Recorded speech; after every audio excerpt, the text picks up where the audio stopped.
Oi, gente, tudo bem? Sejam bem-vindos a mais um episódio do Estatisticast. Eu sou a professora Fernanda Maciel e esse é um podcast para a gente falar sobre estatística e dados. A convidada de hoje é a Carol Dias, do Descomplica Estatística, que também é cientista de dados no Take Blip, e ela está aqui para conversar um pouquinho com a gente sobre ciências de dados e estatísticas. Estatística. Carol, seja muito bem-vinda ao Estatisticast Obrigada. e se apresenta aí para o pessoal. Beleza. Oi, oi, minha gente, tudo bom com vocês? Bom, primeiro eu queria agradecer nessa oportunidade, é sempre legal compartilhar experiências e conversar um pouquinho com a professora Fernanda. Agradeço você também, né, que está aí do outro lado da telinha acompanhando esse papo. E bom, como a professora falou, eu sou a Ana Carol, eu sou graduada e mestre em estatística pelo FMG. Atualmente eu trabalho como cientista de dados em TakeBlip, que é uma empresa de Belo Horizonte.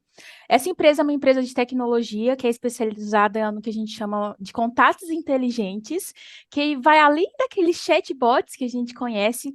É uma junção de chatbots, inteligência artificial e atendimento humano, né, para a gente promover uma interação entre marcas e empresas de forma bem mais humanizada. É, Hoje eu trabalho numa área que chama Science Analytics, e o nosso propósito é tornar a ciência e a análise de dados presente na tomada de decisão da empresa inteira, né? De forma simples e intuitiva, de uma forma que todos consigam aplicar de algum jeito ali dentro da área de negócios.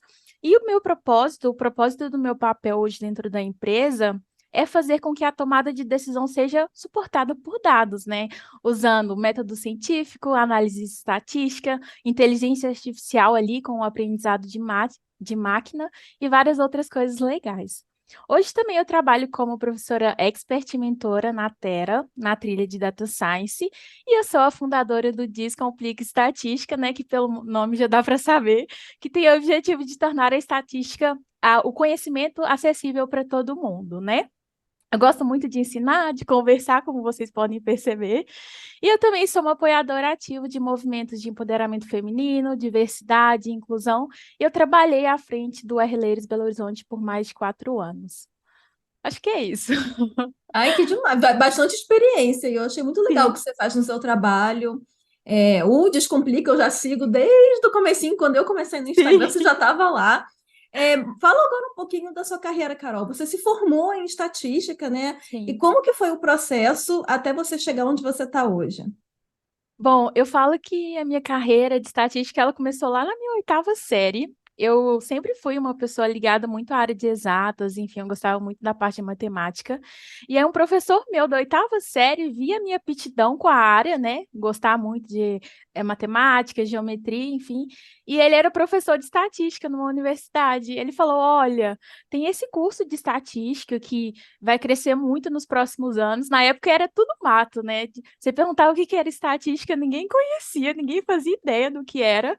E aí, então, eu me formei no ensino médio.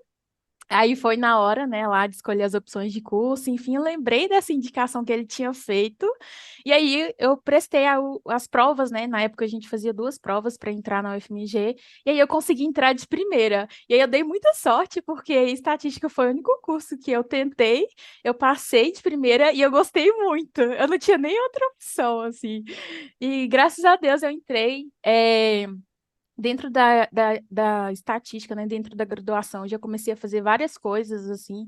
Eu fiz 2 anos de iniciação científica aplicada, a gente trabalhou com o projeto desde a construção do questionário. Eu fui para a rua, entrevistar pessoas, o questionário era enorme, assim, a gente olhava, né, entrevistava, anotava as informações, e aí, a partir disso, então, eu fui evoluindo, né, então eu fiz iniciação científica, eu fiz estágios em empresa de pesquisa e consultoria. Depois eu fiz o meu primeiro estágio numa empresa de tecnologia, onde eu passei pelo meu primeiro grande desafio, assim, porque eu era a única estatística da empresa, eu não tinha nenhum par, assim, nenhum help de outra pessoa.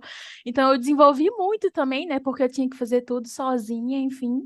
E aí, a partir disso, eu fui continuando nessa jornada de análise de dados. Então, eu trabalhei com coisas muito específicas também, como teoria de resposta ao item, né? E aí, eu fui convidada para trabalhar numa empresa também como efetiva uma empresa de educação aqui de Belo Horizonte, o Bernoulli, e depois eu venho e chego nessa empresa que eu tô hoje, que eu tô há mais de 3 anos, mais ou menos assim. E aí, durante essa jornada também, eu fui convidada para dar aulas, ministrar aulas de R no R-Ladies, que foi quando eu entrei para a organização, né? E aí, eu não sei se todo mundo conhece, mas o R-Ladies é uma comunidade sem fins lucrativos, então tudo que a gente fazia era de forma gratuita, enfim. E aí, na época ainda era antes da pandemia, então a gente fazia encontros presenciais, né, com várias mulheres, várias pessoas assim diversas, e foi quando eu comecei a tomar gosto por ensinar e ensinar uma coisa, principalmente de forma que as pessoas consigam entender, né? Porque a gente sabe, né, que estatística, programação, dependendo da forma como é ensinada, é muito difícil de ser absorvida por algumas pessoas. E aí as pessoas têm aquela imagem de bicho de 7 cabeças, e foi a partir de então que eu comecei a desenvolver esse gosto por ensinar e ensinar de forma descomplicada, né? Então, basicamente, todo esse caminho, né, desde lá da minha oitava série, que eu gostava muito de exatas, da recomendação desse professor, eu fui evoluindo ali aos poucos dentro da área de análise de dados, e aí eu cheguei hoje ao meu cargo de cientista. E o legal que você falou que você sempre aplicou, né? Na faculdade você já fazia iniciação Sim. científica, você buscou estágios, então eu não sei se na UFMG a estatística era muito teórica, como foi a minha Sim, experiência, mas bastante. você buscou aquele caminho prático, né? Porque aí você via na vida real, nem que seja ir na rua, coletar, né, informações, que isso faz parte também. Quem nunca, pelo menos as pessoas formadas em estatística, eu também já fiz isso, e você ter essa experiência completa, né? Você Sim. aprende a desenvolver questionário que não é simples, não é somente, eu quero saber essas perguntas, vou fazer um questionário com essas perguntas. Tem a forma correta, a ordem A correta. ordem importa, com certeza. E aí depois coletar, levar um monte de não na cara. Sim. E é interessante também a gente entender, né? Hoje em dia, as pessoas entendem muito mais isso, porque o dado não é um dado. Você está falando de características de pessoas, dados são comportamentos, né? Então, quando você está ali, às vezes, de cara a cara ou indo a fundo, descobrir aquele dado que você precisa, você vê todo o cenário, tudo que acontece por trás daquela informação que você está registrando, né? Como que a pessoa, como que ela vive, qual que é o jeitinho que ela dá ali para sobreviver a alguma coisa. Esse projeto de iniciação científica foi um projeto legal, porque eu trabalhei com migração e vulnerabilidade no Vale do Rio Doce, né? Nas épocas, assim, a gente lá tem muitas enchentes, eu não sei como que é hoje, mas tinham muitas enchentes, e aí a gente queria entender como que a população se comportava. Tinha gente, é engraçado que as pessoas, elas faziam casas de 2 andares para que o primeiro andar ficasse inundado. Então as pessoas vão se adaptando também. E aí é muito legal ver isso ali a fundo no dado, entendendo as características das pessoas que estão por trás, né? Não é só um dado, não é só uma informação. Às vezes são vivências e experiências das pessoas. É muito legal. E você perguntando para a pessoa, você absorve mais isso, né? Sim, com certeza. Legal. E falando dessa parte, a gente falando de questionário e tal, mas falando da sua experiência com estatística e ligando, né, fazendo essa ponte onde você está hoje como cientista de dados, em uma empresa que trabalha com automação e tal, que é bem a modernidade, né? Os chats, né? Chat GPT, e os robôs e tudo mais. Fala agora para a gente um pouquinho de como que você usa a estatística trabalhando como cientista de dados. Primeiro, você usa estatística trabalhando como Com cientista de dados? certeza. Fundamental, assim. É, Eu acho que algumas pessoas, eles se desligam um pouco do que é estatística, né? Eu acho que elas veem, como eu falei, aquele bicho de 7 cabeças, assim, que às vezes ela não sabe como aplicar aquilo dentro do dia a dia, mas tem uma frase que eu gosto muito, assim, que define o que é estatística. A estatística é ciência. Ciência que corresponde desde a parte de planejar a coleta de dados, né? Coletar esse dado, analisar esses dados e principalmente tirar insights desses dados que a gente está trabalhando. Então, é um processo, é uma ciência que está ali desde a etapa inicial, até de entendimento do problema, até a etapa de entrega de resultados, de comunicação de resultados, né? E aí, Eu falei que estatística é ciência e a ciência de dados é uma ciência. Então, uma das bases fundamentais da ciência de dados é a estatística. Então, hoje, desde essa parte de entendimento do problema, usar o método científico também, né, que a gente usa ali, em geral, quando a gente está fazendo pesquisas, enfim, a gente usa nos processos de desenvolvimento de projetos de análise de dados, estatística descritiva, né, que todas as pessoas precisam saber, inclusive aquelas pessoas que não têm um cargo de analista de fato, porque elas precisam pelo menos saber interpretar aquele dado, né? Teste de hipótese, modelagem estatística, regressão, logística, enfim. Eu uso bastante coisa no meu trabalho hoje, então é essencial. Então, a estatística descritiva você falou que é importante, não só para quem é analista de dados. É, E com certeza. como que Eu você estava vê essa estatística, a importância dessa estatística descritiva? assim, para que a gente consiga, porque dado por si só, né, ele é desconexo. Se a gente não coloca uma ordem, se a gente não coloca ele em um formato de gráfico, né, de uma forma que a gente possa ler aquele dado, a gente não vai conseguir nenhuma informação, nenhum insight. Então, é importante que as pessoas tenham essa base estatística, pelo menos, para não precisar desenvolver um gráfico, né, uma análise, mas principalmente para ler a informação que as outras pessoas estão fornecendo, né? Até para a gente saber também o quanto a gente pode confiar naquele dado que está sendo mostrado ou não, né? Então a gente precisa saber se tem alguma informação errônea, se tem alguém tentando de alguma forma manipular alguma informação, né? Porque principalmente quando a gente está dentro de uma empresa, dependendo, informação é dinheiro. E podemos perder vários dinheiros se a informação não for mostrada de forma correta, interpretada de forma correta. Então, essa literacia, assim, básica, em estatística descritiva, entendimento do problema, levantamento de perguntas, né, de hipóteses, é importante para todas as áreas, assim. Ai, lindo! O pessoal sempre me pergunta, acho que você falou lindamente essa parte. Porque eu não sei se as pessoas pensam que estatística é só regressão, machine learning, né? Tipo, Sim, todo o algoritmo por trás também, mas tirar uma média é fazer uma análise estatística, né? com Você tirou, certeza. fez usou uma técnica estatística, fazer um gráfico, utilizar o gráfico correto e comunicar esse Sim. resultado, né? Afinal, se você pegar, fazer um gráfico qualquer, ele pode confundir mais do que dar a O que informação, ajudar, com mostrar um certeza. insight. Porque quando a gente faz um gráfico, quando a gente mostra a média, o objetivo é, resumir os seus dados. O que você Sim. quer? Em vez da pessoa ter que olhar toda a sua base de dados e ver a idade de todos os clientes, você chega e fala assim: olha, a idade média dos nossos clientes é de 30 anos. Pronto. Claro, é uma média ali, né? Mas aí você já está resumindo uma informação, fazendo uma estatística. Ou se você fizer um gráfico, por exemplo, com a frequência de idades, você quer que a pessoa bata o olho e já vê, tá, a maior frequência está aqui. Então, Sim. tem gente que faz uns gráficos muito confusos, então não está ajudando. Sem necessidade, né, muitas vezes. O menos é mais.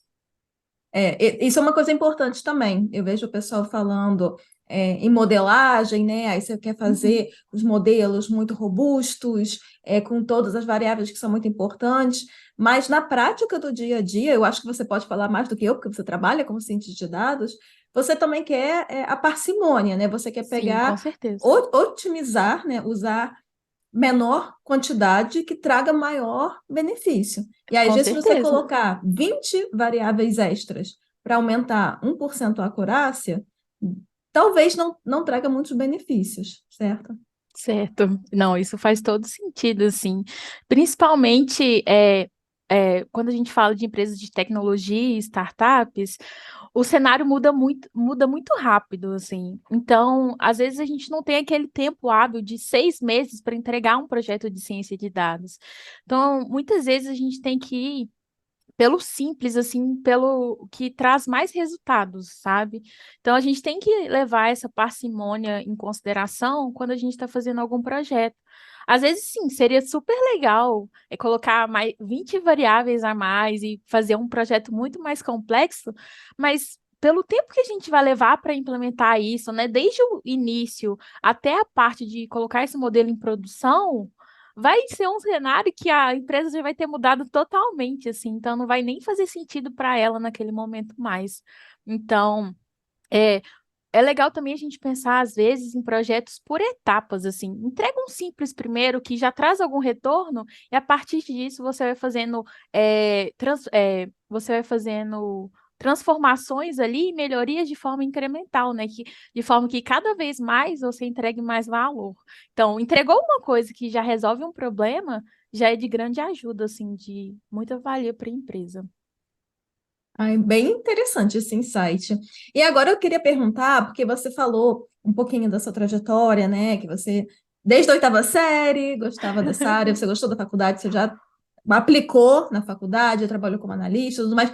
Parece um caminho muito lindamente colocado, mas eu tenho certeza que houveram perrengues. Com E certeza. aí, você pode falar qual foi a maior dificuldade que você teve no seu percurso, ou até na área que você está hoje?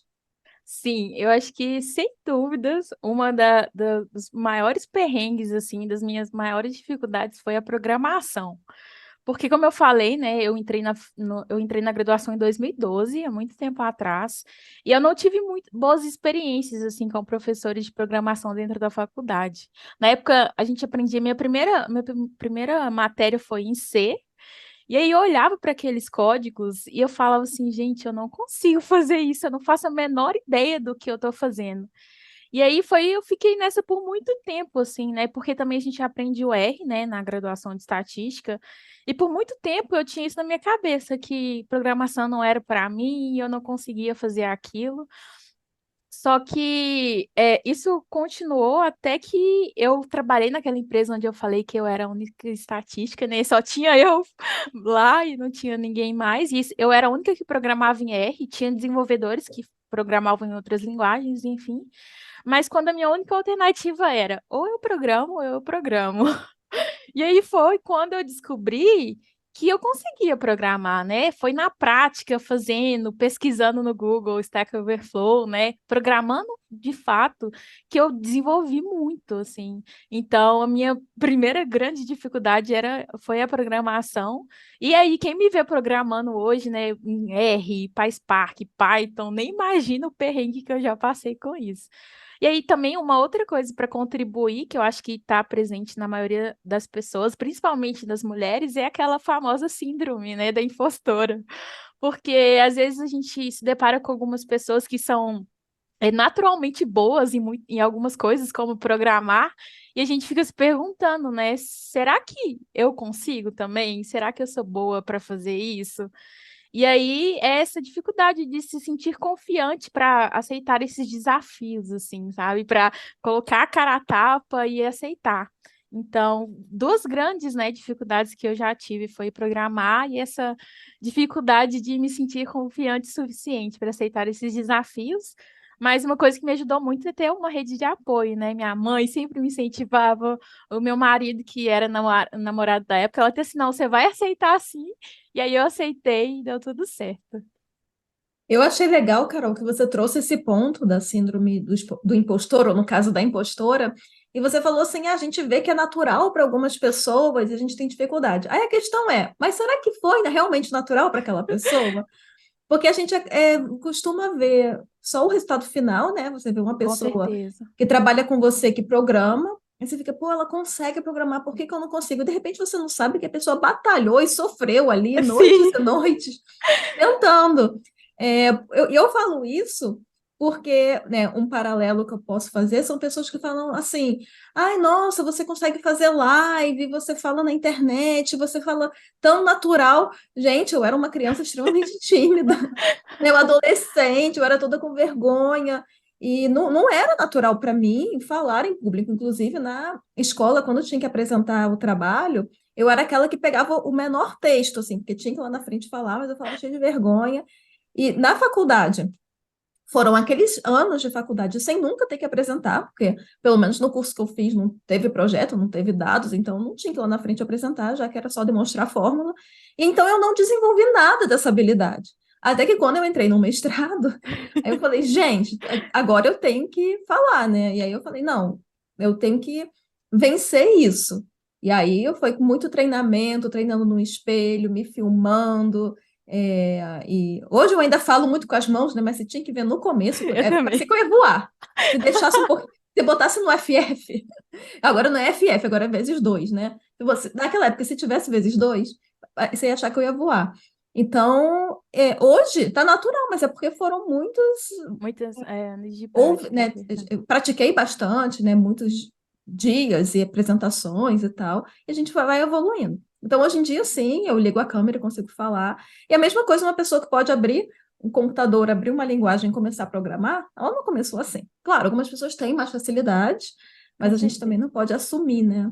Não, como eu falei, se a pessoa me vê hoje, assim, ou vendo os códigos que eu faço, desenvolvo, ela fala assim, nossa, talvez não seja para Gata. mim, né? Mas como eu falei, eu apanhei muito em determinado momento. Então, eu acho que um pouco do que a gente tem que pensar também é injusto com a gente mesmo comparar pontos de partidas diferentes, né? Porque, assim, uma pessoa que está começando não vai ter a mesma desenvoltura de uma pessoa que está na área de dados desde 2012, né? De muitos anos atrás. Então, tenha paciência, né, com o seu processo, o seu aprendizado. Não paciência demais para você não ficar parado, mas tenha. Procrastinando, Com quem certeza. nunca?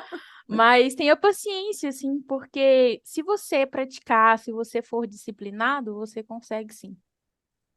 E a minha próxima pergunta era exatamente o que que você falaria para pessoas que querem trabalhar com dados? Eu acho que você já deu umas dicas bem legais, mas tem é, alguma outra sabedoria que você gostaria de dividir com o pessoal? Ah, não, tem várias. Vou começar citando algumas. A primeira coisa que eu acho que, principalmente para as pessoas que estão querendo migrar de área, o que elas precisam pensar é em aprender a resolver problemas e não ajustar modelos. Porque muita gente, né, nessa área de ciência de dados, fala: você precisa fazer um portfólio, pegar uma base de dados, ajustar o modelo, mostrar que você sabe fazer. Mas o modelo ajustado por si só, sem interpretações, sem conclusões, sem o porquê, ele não vai ser útil para a empresa. Então, quando você está dentro de uma empresa, o que a empresa quer que você faça é resolver problemas. Não importa se você usou um teste de hipótese, uma média, uma regressão logística. Mostrou o resultado que estava precisando, resolveu a pergunta que eles levantaram. Muito bom, você fez o seu trabalho, né? Então, ninguém vai ficar lá te perguntando: que modelo que você fez? Você fez uma regressão ou uma rede neural? Qual dos dois que você usou? Se não for uma pessoa do time técnico, enfim, que quer ver o seu desenvolvimento, se você for apresentar para uma pessoa de negócio, um CEO lá da vida, e ficar mostrando fórmulas dos modelos que você usou, ninguém vai querer saber do que você está falando, né? Nem vai te dar atenção. Então, aprendam a resolver problemas. Então, se você for construir um portfólio, pensa, olha, esse problema aqui, o que que eu posso fazer, né? Muitas vezes a gente pode juntar também o útil ao agradável e pegar áreas que a gente tem interesse em saber alguma coisa. Por exemplo, eu gosto muito de esporte. Que problema, que hipótese eu posso levantar dentro da área de esportes para conseguir ajustar o meu modelo? Eu posso ver e comparar tempo de treinamento de jogadores de futebol. Será que jogadores que praticam por um tempo sem descanso, eles têm um desempenho maior do que aqueles que vão fazendo treinos em blocos, assim, né? Sei lá, treina uma semana, pausa 2, 3 dias, treina outra semana, enfim.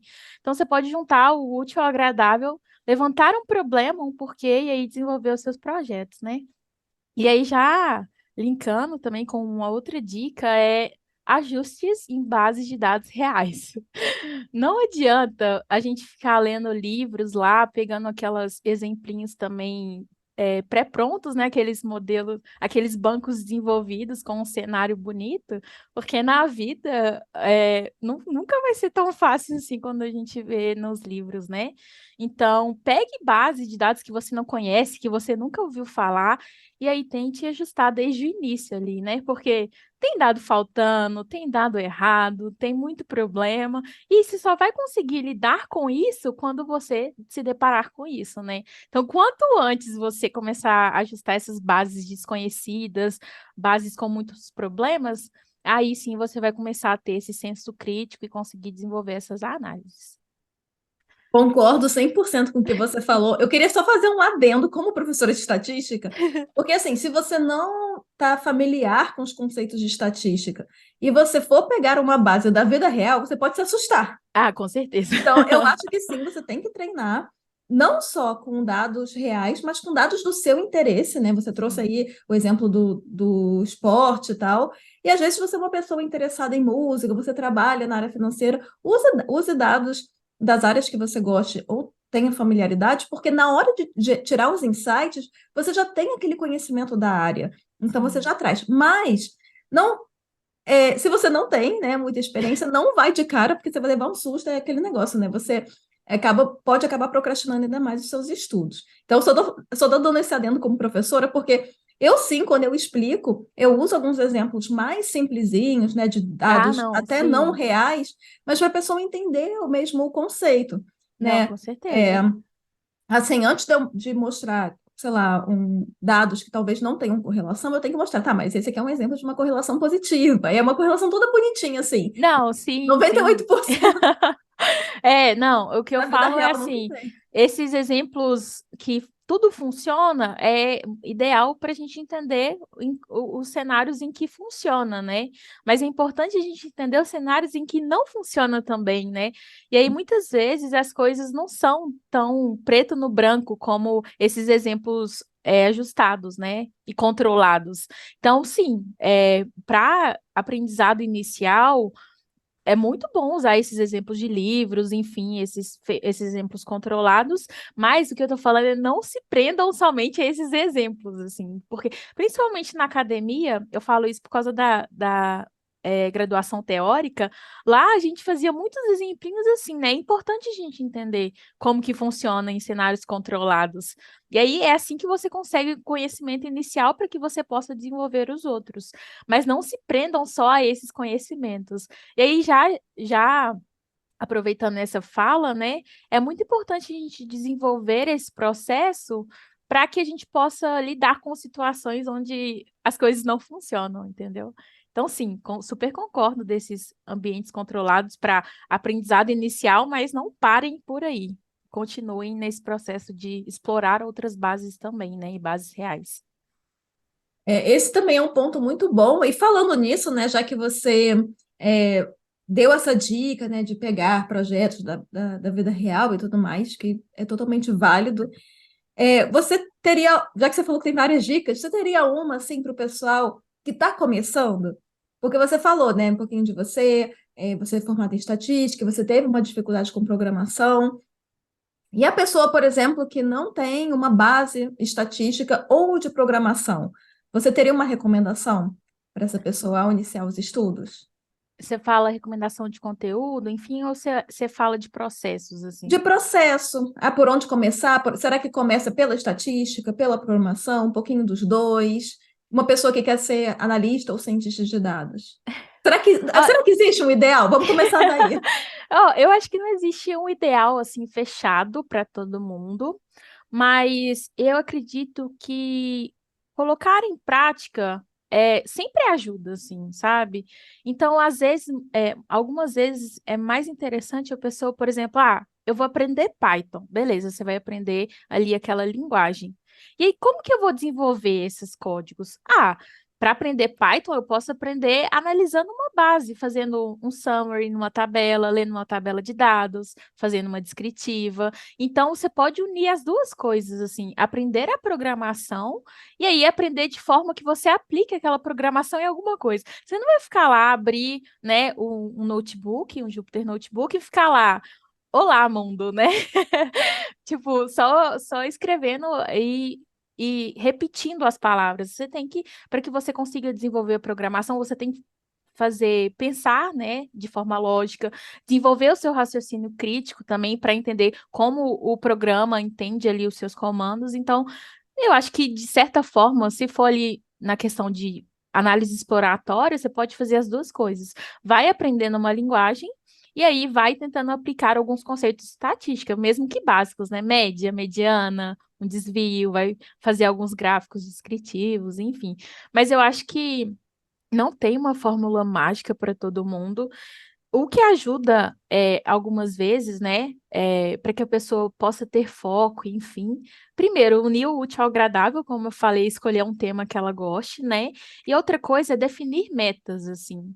Ah, por exemplo, eu sei que, sei lá, daqui a um tempo eu quero, pelo menos, me candidatar para algumas vagas de júnior. Então, eu vou lá, olho para essas vagas, vejo quais são as habilidades mais interessantes, né? As habilidades que são pedidas Pedidas. ali dentro daquelas vagas e ver dessas habilidades aqui, o que que eu tenho, o que que eu não tenho. E aí colocar metas, olha, eu não tenho programação, eu não tenho estatística básica e eu não sei me comunicar. Então tá, então vou fazer um cronograma, um planejamento. Então, nos próximos 2 meses eu vou focar só em programação, e aí eu vou colocando algumas descritivas, começando o básico de estatística. Conseguiu desenvolver? Passo para a próxima fase, né? Ah, não, agora eu vou pegar teste de hipóteses, paramétricos, não paramétricos, vou começar a regressão, enfim. Então, fazer um planejamento, assim, do que você precisa e aonde você quer chegar, pode ajudar bastante, principalmente para quem está perdido, assim, né? Por onde que eu começo? Tem tanta coisa que eu não sei por onde começar. Então, quebrar em mini atividades, assim, e fazer um planejamento, eu acho que pode ajudar muito na hora de construir essas habilidades técnicas, né, e comunicativas também. E não desistir, né? Não é, com certeza, o perrengue vai ter, com certeza.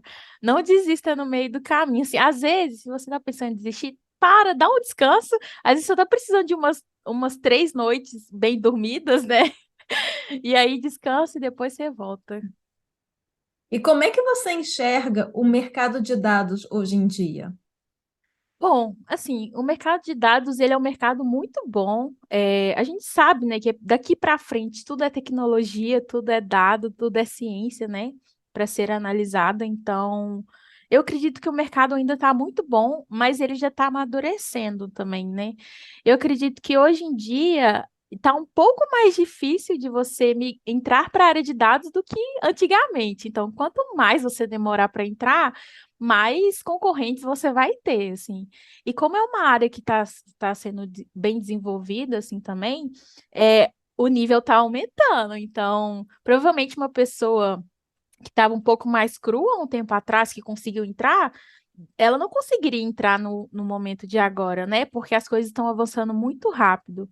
E São aí a maiores gente mais exigências sendo pedidas. sim, hoje a gente tem mais exigências também. E aí a gente também está vendo alguns cenários de, como é que fala? Econômicos de algumas empresas, né? Eu não sei se você viu que está fora do Brasil, mas recentemente a gente teve muitas demissões em massa nessas empresas, Aqui então também teve.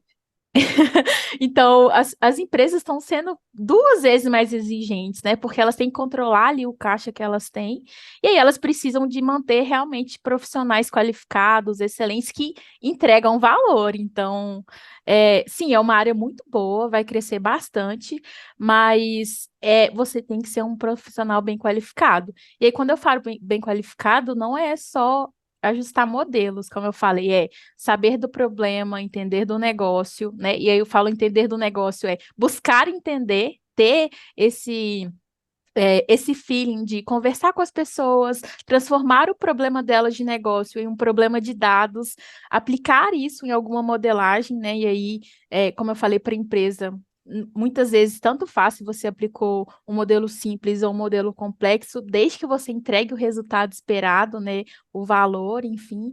Então, e saiba se comunicar. Não existe mais profissional de dados que aquele das cavernas que ficava só atrás do computador programando. Hoje você sim tem que saber se relacionar com as pessoas, tem que saber vender o seu trabalho, né? Porque, como eu falei, você não vai falar em estatistiquês com uma pessoa de negócio. Então, você vai ter que transformar o resultado do seu modelo para um português que a pessoa entenda, né? Um resultado que ela entenda. Então, desenvolvam essas habilidades o máximo possível, aprendam inglês também, porque principalmente com a pandemia, a gente tem a possibilidade de trabalhar em qualquer lugar do Brasil e do mundo, né? Hoje em dia tem muitas vagas para fora também. Minha empresa mesmo contrata gente de vários lugares diferentes, então a gente tem essa abertura hoje em dia, né, no home office. E aí, se qualifiquem, né? Porque cada vez a régua está aumentando, assim, mas é um mercado muito bom e que se você for um profissional qualificado ali e progredir dentro dessas empresas, você vai receber bem, assim. Você comentou já sobre essa questão, né, de você apresentar os seus resultados e não falar estatistiquez.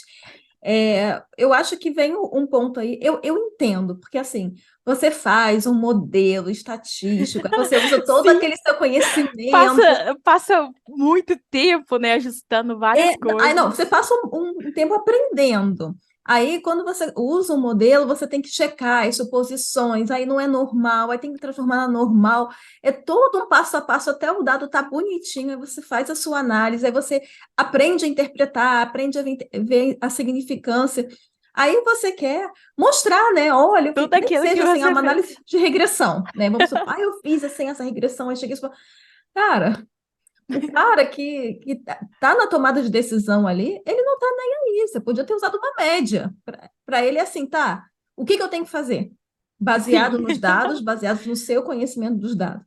Então, como eu falei, né, eu entendo, né, que você quer mostrar a sua parte técnica, mostrar código, né? Tem gente que numa apresentação coloca, bota o código lá.